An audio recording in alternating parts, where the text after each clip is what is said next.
ఈ నడిపించబడి ఈ ఆత్మను పొందుకున్న నేను శరీరంతో ఉన్నాను. ఈరోజు మీ ముందు నిలబడి ఈ మాటలు చెప్తున్నాను.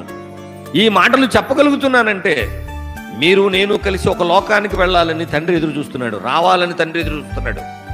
ఆ లోకానికి రావటానికే నన్ను ఈ లోకానికి పంపాడు.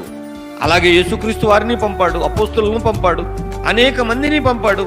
వారందరూ కూడా దేవుని యొక్క పరలోక రాజ్యం యొక్క సువార్తను ప్రకటించి పరలోకానికి అనేక మంది, పరదేశుకు అనేక మంది విశ్రాంతి పొందడానికి వెళ్ళిపోయారు. తల్లి, మీరందరూ రక్షింపబడాలి.